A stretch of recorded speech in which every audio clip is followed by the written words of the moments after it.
একটা বক্তা ছিল ইন্ডিয়ার। ওর একটা বক্তব্য ছিল যে রাজশাহীতে একটা বিস্কুট ফ্যাক্টরি তৈরি হয়েছে, যার দারোয়ানের বেতন বুঝতে পেরেছে আমি কেন পাহারাদার।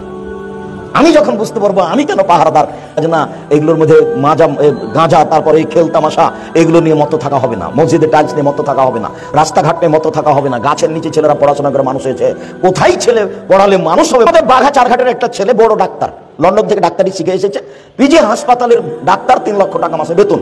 সেদিন এসেছিল বাড়িতে, গ্রামের বাড়িতে বাপ মাকে দেখতে, তো দেখলাম যে ডাক্তার গাড়ি থেকে নামলো, প্যান্ট পরে আছে, প্যান্টটা টাকানোর নিচে আছে, গলায় টাই আছে, দাড়ি চাঁচা আছে, হাতে সিগারেট আছে, এভাবে নামলো। একটু পরে দেখলাম তার স্ত্রী পরিবার নামলো, গাড়ি থেকে স্ত্রী নামলো, হালকা হালকা গায়ে কাপড় আছে। একটু পরে দেখলাম তার মেয়ে গাড়ি থেকে নামলো, তেমন কোনো গায়ে কাপড় নেই। দেখলাম গাড়ির পিছন দিকে কুকুর আছে। তুমি এখন বলো যে এটা আমাদের বাঘা চারঘাটের শিক্ষিত মানুষ, বলো দেখি কিভাবে বলতে পারো? আরো তালিয়া দেখবা, ও প্রেসক্রিপশন লেখে যে, তো যেই কোম্পানি তাকে টাকা দেয় তারটা লেখে, ও জানে যে এর চেয়ে ভালো ওষুধ আছে। তাহলে এ হলো জাতির প্রতারক, ধোঁকাবাজ। ওর বাপের টাকাই লস। আর ওর যার সহযোগী আছে সব বেটি ছেলে, মহিলা মানুষ। পুরুষ মানুষদের সহযোগী চলে না, একটা কাজও যে ঠিক নয়। চাঁপাইনবাবগঞ্জের বিবাহের অবস্থা যা, আজ বলেছি, চাঁপাইনবাবগঞ্জ জেলার বিবাহের শুরু থেকে নিয়ে শেষ পর্যন্ত একটা জায়গাও ঠিক নয়, সবই না যায়। শিক্ষা খাতের একটা জায়গাও ঠিক নয়, সবই না যায়। তুমি পড়ো শিক্ষা বনাম জাহেলিয়াত।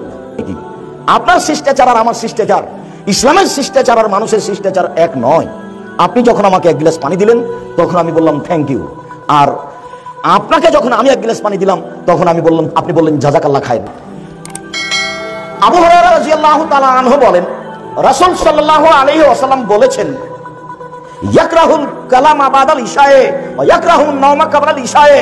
এশার সালাতের পূর্বে ঘুমানোকে ঘৃণা করতেন, এশার সালাতের পরে কথা বলাকে ঘৃণা করতেন। এশার সালাতের পরে কথা বলাই ঘৃণিত কাজ। তো ঘন্টার ঘন্টা দোকানে আড্ডা পিটা চলতে পারে কি করে? চিরদির জন্য বাঘা চারঘাটে আড্ডা পিটা হারাম। আজ থেকে 2 জন যেখানে লোক বসে আছে সেখানে বসবেন না। 4টা কথা মনে রাখবেন। 1, 5 ওয়াক্ত সালাত যে কোনো মূল্যে পড়বই। এর চেয়ে পৃথিবীতে কোনো জরুরি কাজ নেই, সেটা হাইকোর্ট হোক আর জজ কোর্ট হোক, সেটা যেটাই হোক না কেন, পৃথিবীতে মানুষের সবচেয়ে জরুরি কাজ হলো 5 ওয়াক্ত সালাত। 2, হালাল রুজি। অল্প দিন বাঁচতে এসে হারাম রুজি উপার্জন করতে হবে না। শ্বশুর শাশুড়িকে টাকা ফেরত দিতে হবে, টাকা নিতে হবে না। বোনকে ভাগ দিয়ে দিতে হবে, বোনের ভাগ নিতে হবে না। যদি তুমি আমাকে জিজ্ঞাসা করো, আপনি যদি আমাকে জিজ্ঞাসা করেন, আব্দুল রাজ্জাক সাহেব আপনাদের জমি জায়গার খবর কি? আমার বাপ যেদিন মারা গেছেন মাটি দিয়ে এসে জমি ভাগ করেছি, জমি ভাগ করে ভাগটা দিয়ে দিয়েছি, আর আমরা 2 ভাই বলেছি আমাদের যে ভাগ আছে সেটা তোমরাই খাও। 15-16 বছর হলো আমার বাপ মারা, আমরা ওটা দিন খোঁজও নিনি। আমার ছোট ভাই মুস্তফা কামাল বরিশাল মডেল কলেজের শিক্ষক, আর আমি এই যে রাস্তাঘাটে ঘুরি, বেকার মানুষ। আর তোমার বলে আমার 1 কেজি লবণ দাও তো, আর 250 মরিচ দাও। হ্যাঁ দেওয়া হয়েছে, টাকা নেন, আসসালামু আলাইকুম। এটা আপনার দোকানে থাকার সময়। মসজিদ থেকে বের হয়ে সুন্দর করে মাথায় টুপি দেওয়া আছে, ল্যাংটা মেয়ে নাচে, আবার তাহাজ্জুদ পড়ে, ধর্ম পাগল হয়ে গেছে। ধর্ম রাজশাহী চাঁপাইনবাবগঞ্জের হাওয়াই লাড্ডু, দোনো হাত মে লাড্ডু হয়তো চায় ইসকো খা লে, চায় ইসকো ছোড় দে, বল হিসাব। বোরখা পরে আছে মহিলাটা, প্রেমের গল্প করে, তাহলে ইমান কাজ করে না। তুমি 5 ওয়াক্ত সালাত আদায় করো, তুমি রমজান মাসে সিয়াম পালন করো, সুন্দর করে দাঁড়িয়ে রেখেছো, তোমার ভিতরে ইমান কাজ করে না। কেউ যখন থাকে না, তোমার মোবাইলে ল্যাংটা মেয়ে নাচে, তাহলে তোমার ইমান কাজ করে না। ইমান যত বেশি হবে পাপ তত কম হবে, ইমান যত কম হবে পাপ তত বেশি হবে। পুরুষ নারী একই। একবার আস্ত বোরখা পরে আছে, 5 ওয়াক্ত সালাত আদায় করে, রমজান মাসে সিয়াম পালন করে, পর্দা ঠিকই আছে, তাহাজ্জুদ পড়ে, ঘন্টার ঘন্টা প্রেমের গল্প করে, যা টাকা তুলেছে একদিনই শেষ।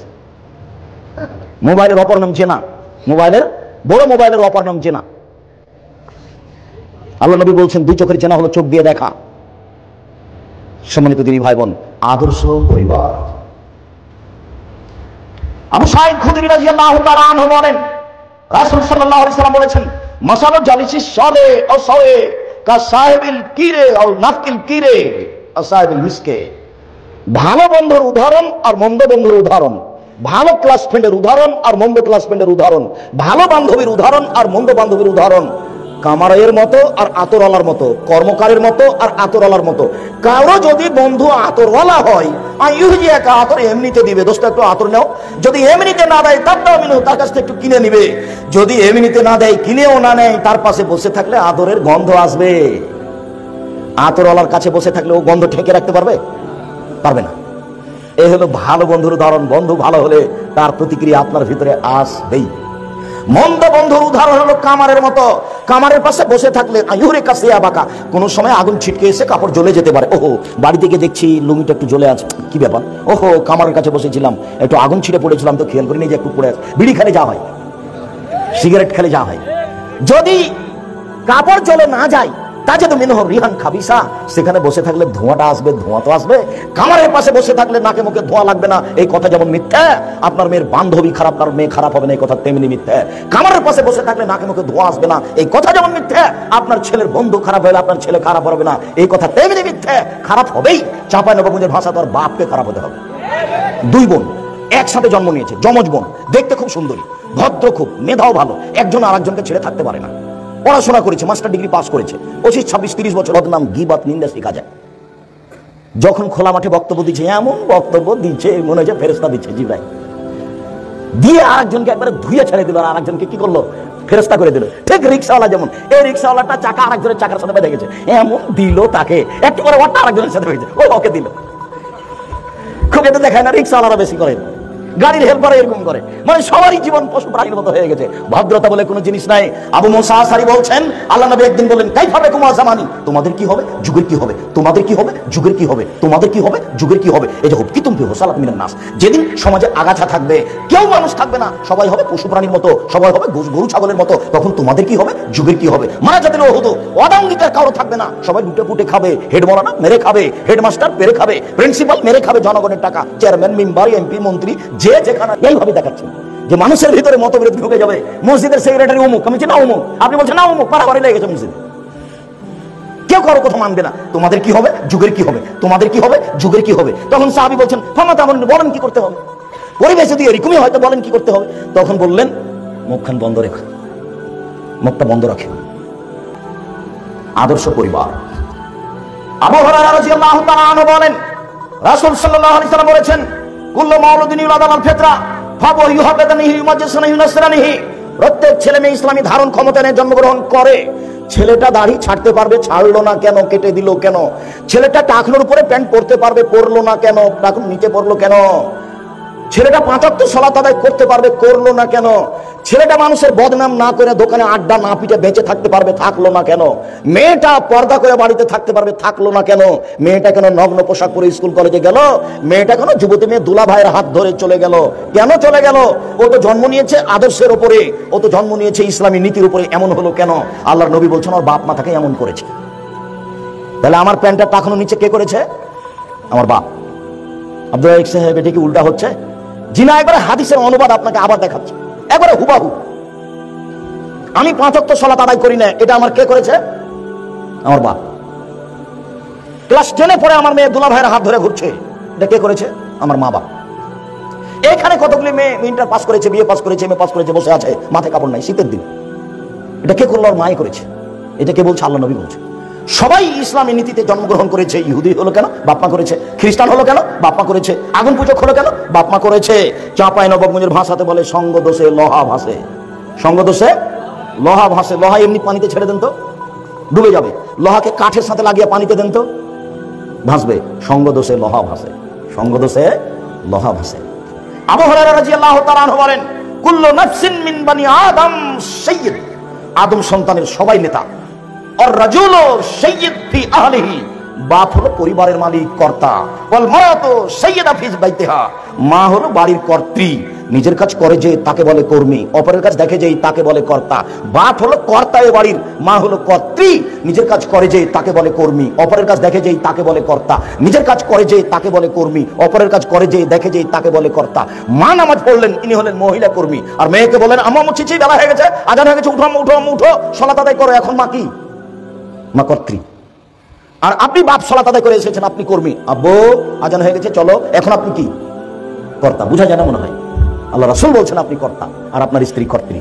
নিজের কাজ না করে অপরকে চাপিয়ে দিলে হবে না। আল্লাহ রাসূল বলছেন, মান কানা ওয়ালাদা ফালিয়াজরি ইসমা আদাবাহু, কারো যদি ছেলে মেয়ে জন্ম নেই, তাহলে সুন্দর নাম রাখতে হবে, শিষ্টাচার সুন্দর শিখাতে হবে। নাম রেখেছে লিটন। তো বলেন যে ওর বাপ শিক্ষিত মানুষ, মক্তব ভিত্তিক বিদ্যা পরিচালনা করতে হবে, এই প্রজেক্ট হাতে নিতে হবে, জরুরি ভাবে নিতে হবে। কত দিন লাগবে সফল হতে, সেই চিন্তা পরে। যেদিন আমি 90 সালে বক্তব্যের মাঠে নামি, সেদিন কি আমাকে মানুষ এভাবে সালাম দিত। বিমানবন্দরে ঢুকলে দেখি মানুষ আমার পিছন দিকে খালি দৌড়াইতেই থাকে।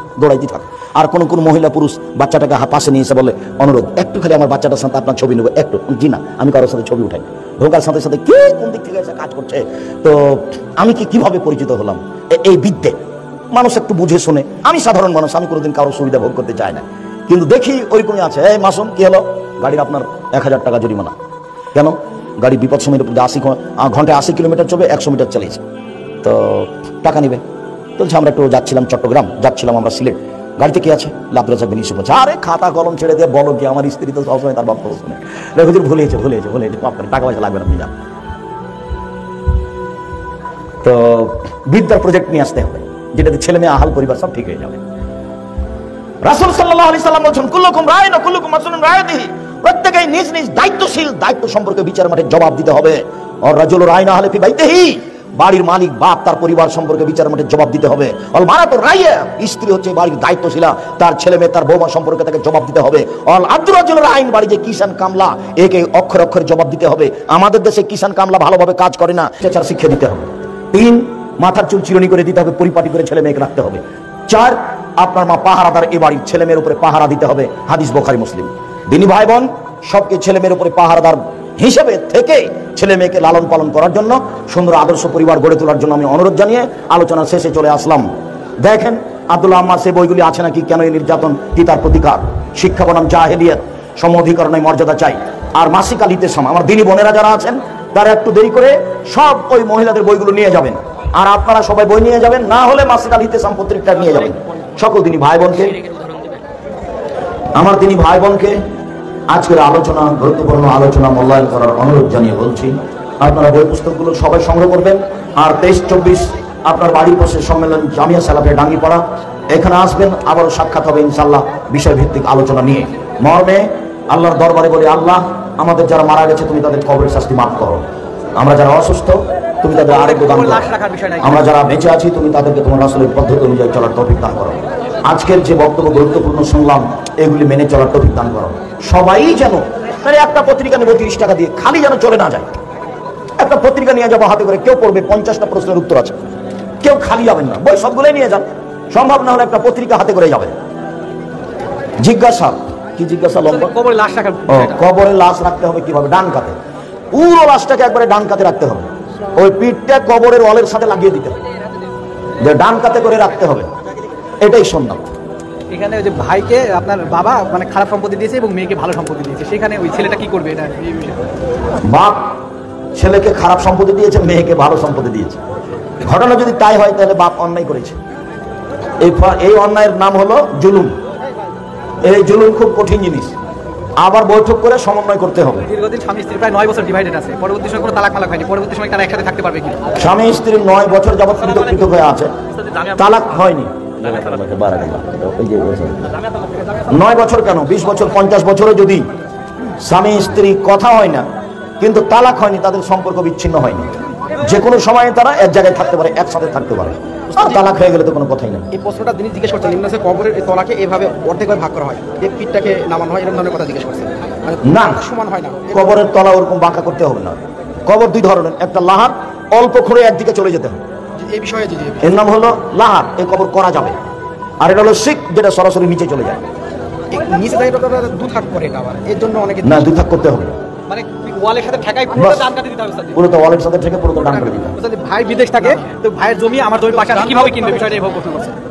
ভাই বিদেশ থাকে, প্রবাসী ভাই, আমার সাথে আমার ভাইয়ের জমি, তো বিদেশি ভাইয়ের জমি আমি কিভাবে কিনবো, বিষয়টা এইভাবে প্রশ্ন করছে। বিদেশি ভাই জমি কিনলে যেখানে জমি কিনছে তার